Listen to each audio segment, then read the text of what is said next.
तो पार्ट 6 की शुरुआत वहीं से होती है जहाँ पिछला एपिसोड खत्म हुआ था। शिंची को पता चल जाता है कि चुआन उसका ही बेटा है और उसने ये नाटक जानबूझकर किया था मिनोई से सच जानने के लिए, क्योंकि चुआन तो उसके टीचर के साथ हॉस्पिटल के लॉबी में और उसके बस हाथ पर खरोच आई थी। अगले सीन में हम शिंची और मिनोई को बात करते हुए देखते हैं, जहाँ शिंची बताता है कि उसे चुआन के मेडिकल रिकॉर्ड से उसका रियल एज पता चल गया था कि वो ऑलरेडी 4 साल का हो चुका है, जिसे देखकर उसे डाउट हुआ और तब उसने असिस्टेंट से कहकर चुआन के बर्थ के बारे में पता लगाया। तो वो मिनोई से कहता है कि आखिर तुमने मुझे ये बात बताई क्यों नहीं। मिनोई बताती है कि उसे 3 महीने बाद पता चला था कि वो प्रेग्नेंट है और तब तो शिंची उससे बहुत नफरत भी करने लगा था। तो वो उसे कैसे बताती है इस बारे में। तो शिंची पूछता है कि फिर उसने ये डिसीजन लेने से पहले उससे पूछा क्यों नहीं। तो मिनोई कहती कि बच्चा मेरा है और मेरे पास पूरा हक है उसे जन्म देने का, पर मैंने तुमसे रिस्पॉन्सिबिलिटी लेने के लिए नहीं कहा ना। तुम्हें क्या प्रॉब्लम है? मैं चाहती तो तुम्हें बता सकती थी जब हम दोबारा मिले, मगर मुझे पता था कि तुम मुझसे अब भी नफरत करते होगे, इसलिए तुम मेरे साथ तुम्हारा बच्चा कभी नहीं चाहोगे। तो इसलिए जैसा चल रहा था वैसे ही चलने दो और भूल जाना कि चुआन इस दुनिया में भी है। तो शिंची कहता है कि जब वो मेरे सामने है तो फिर मैं कैसे मान लूं कि वो नहीं है। तो मैंने कहती कि फिर तुम चाहते क्या हो? तो क्या अब तुम उसे मुझसे छीनना चाहते हो? शिंची कहता नहीं। तो मैंने कहती है कि फिर जैसा है वैसे ही रहने दो। ये कहकर वो चली जाती है, लेकिन घर आकर शिंची तो अपना गुस्सा असिस्टेंट पर उतारता है, पर वो तो बहुत ही ज्यादा एक्साइटेड होता है ये जानकर कि उसका एक बेटा भी है जो बिल्कुल उसी की तरह दिखता है, पर ये बात कभी उसने नोटिस ही नहीं किया। तो वो अपने असिस्टेंट से कहता है कि यार आज मुझे बहुत ही स्पेशल सा फील हो रहा है, क्योंकि इस दुनिया में मेरा खून एक दूसरे इंसान में है और वो मेरा बेटा है। ये कहकर वो तो बड़ा ही एक्साइटेड हुए जा रहा था। अब अगले दिन तो वो एक लॉयर को भी बुला लेता है बच्चे के बारे में डिस्कशन करने के लिए। तो लॉयर बताता है कि कस्टडी लेना तो बहुत ज्यादा मुश्किल है, क्योंकि इन दोनों की लीगली शादी नहीं हुई थी, पर वो लॉयर उसे एडवाइस करता है कि अब बच्चे के साथ अच्छा रिलेशन बनाइए ताकि आपको उससे ज्यादा टाइम मिलने का मौका मिले, और तब बच्चे की खुशी के लिए उसकी मॉम को भी आपको परमिशन देना ही पड़ेगा बच्चे से मिलने के लिए। तो अब इस सिचुएशन के बारे में असिस्टेंट शिंची की मॉम को बता देता है। इधर चेन को अकेले रहने में बहुत ज्यादा दिक्कतें आ रही थी, तो शामू हर रोज उससे मिलने आया करती है, क्योंकि उसे भी चेन के साथ टाइम स्पेंड करना अच्छा लग रहा था और चेन भी तो यही चाहता था। अब चेन तो उसे ये बात बता ही देता है कि उसे शामू का इस तरह उससे मिलने आना बहुत पसंद है। तो शामू कहती कि वो उसके लिए केयर टेकर हायर कर देगी। तो चेन मना करते हुए कहता है कि मुझे आदत नहीं है किसी स्ट्रेंजर का मेरे घर में आना। तो शामू कहती कि मैं भी तो तुम्हारे लिए स्ट्रेंजर हूँ। चेन तो तुरंत कहता है कि तुम कोई स्ट्रेंजर नहीं, तुम बहुत स्पेशल हो। तो शामू कहती कि फिर तुम किसी फ्रेंड को बुला लो तुम्हारे साथ रहने के लिए। चेन कहता है कि वो लोग बहुत बिजी हैं और इसीलिए मैं उन्हें परेशान नहीं करना चाहता। तो फिर शामू उसे अपने घर ही रहने के लिए बुला लेती है जब तक वो ठीक नहीं हो जाता। ये सुन चेन तो शॉक्ड रह जाता है। इधर मिनोई ऑफिस से अपने अपार्टमेंट लौटती है, जहाँ दरवाजा खोलते ही वो घर के अंदर शिंची को देखती है, जिसे देख वो दरवाजा बंद कर देती है। कहती कि शायद उसने कुछ ज्यादा स्ट्रेस ले लिया है, इसीलिए उसे वहम हो रहा है। पर तभी शिंची अंदर से दरवाजा ओपन करता है, उसे अंदर बुलाता है। तो अंदर आकर शिंची का सारा सामान देखकर वो तो हैरान होती है। तो वो उससे पूछती कि आखिर ये चल क्या रहा है। वही शिंची तो इधर चुआन के साथ खेलने में बिजी था, जिसमें चुआन को तो बड़ा मजा आ रहा था। शिंची कहता है कि मैं यहाँ पर रहने के लिए आया हूँ और मेरा सारा सामान कुछ दिन में यहाँ पर आ जाएगा। फिर उसे अपना और चुआन का मैचिंग शर्ट दिखाकर पूछता है कि हम दोनों कितने मस्त लग रहे हैं ना। अब ये सब सुन वो शिंची को बात करने के लिए बुलाती है और चुआन को रूम के अंदर जाकर खेलने के लिए कहती है। वो शिंची से पूछती कि आखिर वो करने क्या आया है यहाँ पर। शिंची कहता है मैंने कहा तो यहाँ पर रहने के लिए आया हूँ। मिनोई कहती है मैं इसके लिए कभी नहीं मानूंगी। शिंची कहता है ठीक है फिर चुआन को मेरे पास भेज दो, जिसके लिए मिनोई तो साफ मना कर देती है। शिंची कहता है चाहे जो भी तुम्हारे रीजंस थे, पर तुमने मेरे बच्चे को जन्म दिया वो भी मुझे बिना बताए, और 4 साल तक तुमने मुझसे ये बात छुपा कर रखा, पर अब मैं भी मेरे बच्चे के साथ टाइम स्पेंड करना चाहता हूँ। तो मिनोई कहती है ठीक है मैं तुम्हें उसे अपना बेटा मानने से मना नहीं कर रही हूँ, और अगर तुम उसके साथ टाइम स्पेंड करना चाहते हो तो मैं तुम्हें हफ्ते में 1 दिन मिलने का परमिशन दे सकती हूँ। शिंची नहीं मानता तो मिनोई 2 दिन कहती है, पर इस पर भी शिंची नहीं मानता। तो मिनोई उसे आखिरी ऑफर देती है 2 दिन और 3 घंटे का, जिसे शिंची तो साफ साफ मना कर देता है और सामने से उसे ऑफर देता है कि तुम ऐसा करो उसे 1 महीने के लिए मेरे साथ रहने के लिए भेज दो। मिनोई तो बिल्कुल मना कर देती है। शिंची 15 दिन का लास्ट ऑफर देता है, जिससे मिनोई फिर मना करती है। तो शिंची कहता है कि फिर तो मैं यहाँ से नहीं जाने वाला। अब ये दोनों तो जोर जोर से बहस कर रहे थे। तो चुआन अपने रूम से इनकी बातें सुनने लगता है। तो मिनोई कहती कि क्या तुम्हें सिचुएशन समझ भी आ रही है? चुआन मेरा बेटा है एंड लीगली अगर मैंने परमिशन नहीं दिया तो तुम उससे कभी नहीं मिल सकते। देन मैंने चुआन को अंदर जाने के लिए कहती है कि उसने उसे देख लिया था। देन शिंची से कहती कि ये मेरा घर है और आधी रात को मेरे घर में घुसने के लिए मैं तुम पर केस भी कर सकती हूँ। जिसके बाद हमें शामू और चेन को दिखाया जाता है, जब वो सच में चेन को अपने घर में रहने के लिए ले आती है, क्योंकि उसने चेन से प्रॉमिस किया था कि जब तक वो ठीक नहीं हो जाता तब तक वो उसका ध्यान रखेगी। तो वो उसे ग्राउंड फ्लोर पर उसका रूम दिखा देती है और अगर उसे कुछ भी चाहिए हो तो उसे बुलाने के लिए कहती है। इधर शिंची कहता है कि मैं यहाँ तुम्हारे लिए प्रॉब्लम्स बढ़ाने के लिए नहीं आया हूँ, ये सब तो मैं चुआन के लिए कर रहा हूँ। क्या तुमने कभी सोचा भी है कि चुआन सभी को डैडी क्यों बुलाता है? मैंने एक चाइल्ड साइकोलॉजिस्ट से कंसल्ट किया, जिन्होंने मुझे बताया ये सब चुआन को उसके पापा का प्यार ना मिलने की वजह से हुआ है। मुझे पता है कि तुमने उसे बचपन से बहुत ही अच्छे से पाला है, पर क्या कभी तुमने ये बात सोची है कि एक पिता के बिना एक बच्चे के दिल में हमेशा एक खालीपन सा रह जाता है और उस खालीपन को तुम अकेले कभी नहीं भर सकती। तो मिनोई कहती है ठीक है फिर चुआन को ही डिसाइड करने दो कि वो तुम्हें यहाँ पर रहने देना चाहता है या नहीं। तो वो लोग चुआन को बुलाते हैं, पर चुआन तो अपने ब्यूटीफुल डैडी का ही सपोर्ट करता है, जो देखकर मिनोई को हार मानना ही पड़ता है। जिसके बाद वो शिंची के सोने के लिए एक दूसरा रूम दिखाती है, जहाँ का बेड बहुत ही छोटा था। तो मिनोई से कहती है कि मिस्टर शिन सोच लीजिए हमारे घर में आपके जैसे 2 मीटर वाले बेड नहीं है, इसलिए अगर आपको प्रॉब्लम होगी तो आप यहाँ से जा सकते हैं। मगर शिंची तो बेड पर लेट जाता है, पर उसे नींद बिल्कुल भी नहीं आ रही थी। तो वो हॉल में आ जाता है, जहाँ पर उसे चुआन के काफी सारे फोटोज दिखते हैं, जिन्हें देखकर वो तो बड़ा ही खुश हो रहा था क्योंकि वो तो बिल्कुल शिंची पर ही गया है। तभी उसे मिनोई के बाहर आने की आवाज आती है तो वो जल्दी से जाकर कहीं पर छुप जाता है। तो मिनोई बाहर आकर आसपास चेक करने लग जाती है। अब उसे यहाँ पर कोई नहीं दिखता तो वो शिंची के रूम में चेक करने जाती है, जहाँ पर उसे नहीं देखकर उसे लग रहा था कि शायद वो चला गया। मगर तभी शिंची अचानक से स्लाइड में से निकलता है, जिसे देख मिनोई तो डरी जाती है। देन उसे कहती है कि अगर तुम्हें यहाँ सच में दिक्कत हो रही है तो अभी भी टाइम है, तुम यहाँ से जा सकते हो। मगर शिंची तो जाने का नाम ही नहीं लेता। तो मिनोई कहती है ठीक है तो झेलो फिर। तो शिंची बड़े मुश्किल से सोफे पर सोता है। तो अगली सुबह मिनोई शॉर्ट्स में बाहर आती है तो सामने शिंची को देखकर चिल्लाकर रूम में भाग जाती है। तो शिंची कहता है कि ये तो ऐसे रिएक्ट कर रही है जैसे मैंने कभी इसे ऐसे देखा ही नहीं है।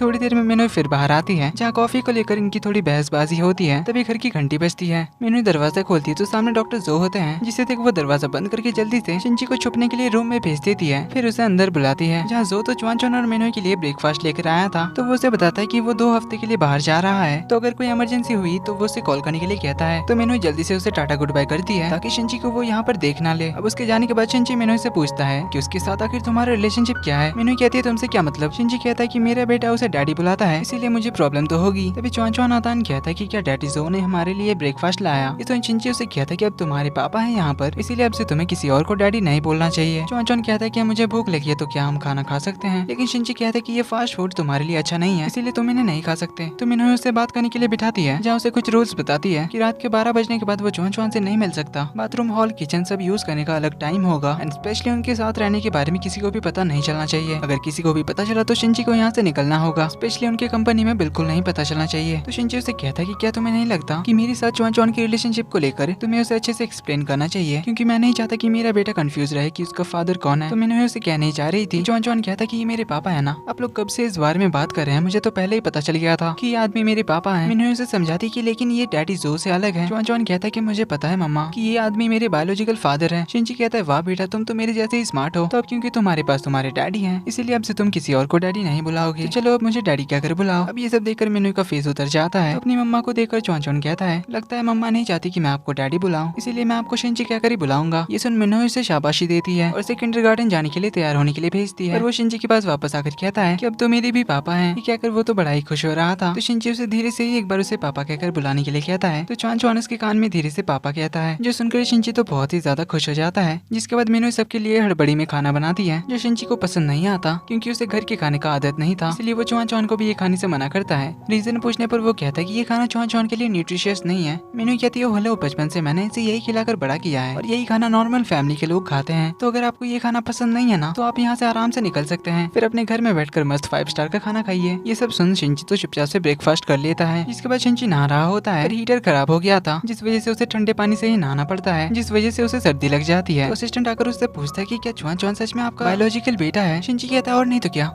तुमने नोटिस नहीं किया कि हम दोनों बिल्कुल एक जैसे दिखते हैं। असिस्टेंट कहता है हाँ वो तो मैं उसे देखकर ही समझ गया था कि चुआन जूनियर आपका ही बेटा है। अब चुआन जूनियर सुन शिंची तो बड़ा खुश होता है और उसे फ्यूचर में भी चुआन को यही कहकर बुलाने के लिए कहता है और ये कहने के लिए वो उसकी सैलरी भी डबल कर देता है। फिर खुद ही ये कहते हुए बड़ा मुस्कुरा रहा था। इधर मिनोई के मिस्ट प्रोजेक्ट का सेकंड टेस्ट शुरू होने वाला था, जिसकी तैयारी में वो लोग लगे हुए थे। वहीं इधर जाओ को पता चलता है कि वो बैलेट डांसर जिसका उसने हॉस्पिटल में चेकअप किया था वो तो उसके एक सीनियर डॉक्टर की बेटी थी जिसका नाम याओजी था। तो याओजी डॉक्टर जाओ को वी चैट पर ऐड करती है। अब अगले दिन ऑफिस जाने में मिनोई को लेट हो रही थी, तो वो चुआन से उसका लैपटॉप बैग में रखने के लिए हेल्प करने के लिए कहती है। तो चुआन एक लैपटॉप उठाकर मम्मा के बैग में डाल देता है। इसके बाद शिंची भी रेडी होकर बाहर निकलता है। तो मिनोई चुआन को अपनी बाइक से किंडरगार्टन छोड़ने के लिए जा रही थी, लेकिन चुआन को साइड कार में देखकर शिंची कहता है वो अपने बेटे को ऐसे नहीं ले जाने देगा, इस बाइक में कितना खतरा है क्या तुम्हें पता भी है। मिनोई कहती मैं तो इसे हमेशा इसी से ड्रॉप करती हूँ, लेकिन शिंची कहता है कि अब से मेरा बेटा इससे नहीं जाएगा। ये कहकर दोनों चुआन के एक हाथ पकड़ लेते हैं और दोनों में से कोई मानने को तैयार ही नहीं था। चुआन कहते कि आप दोनों प्लीज झगड़ा बंद करिए, मुझे क्लास के लिए देर हो रही है। तो फाइनली शिंची उन्हें अपनी कार से ड्रॉप करने के लिए जाता है, जिसमें शिंची ने चुआन के लिए स्पेशली अपनी कार में किड सीट इंस्टॉल कराई थी, जो चुआन को बड़ा ही पसंद आता है। जिससे मिनोई तो बड़ी चिढ़ जाती है, जिससे पूरे रास्ते इन दोनों का बहस चलते रहता है। अब उसे स्कूल ड्रॉप करने के बाद ये दोनों मीटिंग में पहुंचते हैं, जहाँ पर इन दोनों को सबके सामने प्रोजेक्ट का प्रेजेंटेशन दिखाना था, लेकिन वहाँ सबके बीच उन्हें पता चलता है कि उनका लैपटॉप तो एक्सचेंज हो गया है। अब ये देखकर दोनों तो शॉक्ड होते हैं। जिसके बाद हर एपिसोड की तरह लास्ट में एक फ्लैशबैक दिखाया जाता है 5 साल पहले का, जब शिंची ने अपनी सर्जरी कराने से मना कर दिया था जब तक वो सूतियान से नहीं मिल लेता। तभी मिनोई उसी रास्ते से जा रही थी तो शिंची उसे देख देता है। तो वो उसके पास आता है, उनसे कहता है कि मैंने तुम्हें ढूंढ लिया। तो वो उसे सूतियान कहकर ही बुला रहा था, लेकिन मिनोई तो उसे दूर जाने लगती है। तो शिनची उसे रोककर पूछने लगा था कि आखिर वो उसे क्यों अवॉइड कर रही है। तो मिनोई कहती है कि तुमने मुझे देख लिया ना, मैं ठीक हूँ, इसीलिए मैं वापस जा रही हूँ। तो शिनची कहता है कि क्या तुम हमारा प्रॉमिस भूल गई?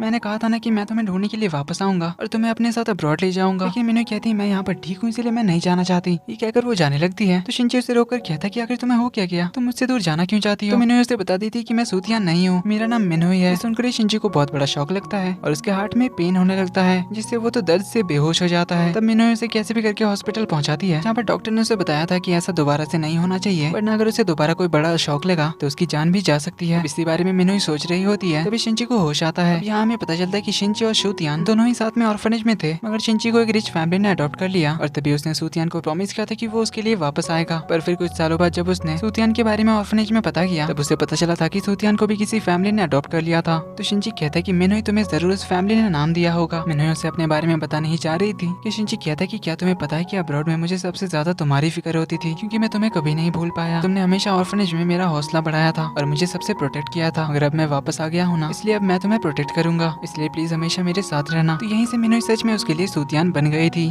क्योंकि अगर उसने सूतियान के बारे में से सच बता दिया होता कि उसका तो एक्सीडेंट हो गया है, पता चलने पर शिनची को और बड़ा झटका लगता, जिससे उसकी तबीयत और ज्यादा खराब हो सकती थी। इसीलिए मिनोई ने उसे प्रॉमिस किया कि वो हमेशा उसके साथ रहेगी। और इसी के साथ पार्ट 6 का एंड यहीं पर होता है। वीडियो पसंद आए तो वीडियो को लाइक कर देना, चैनल पर पहली बार आए तो do subscribe and hit the bell icon. तो कहानी काफी इंटरेस्टिंग होने वाली है, तो मिलते हैं अगले एपिसोड में। Take care and bye bye.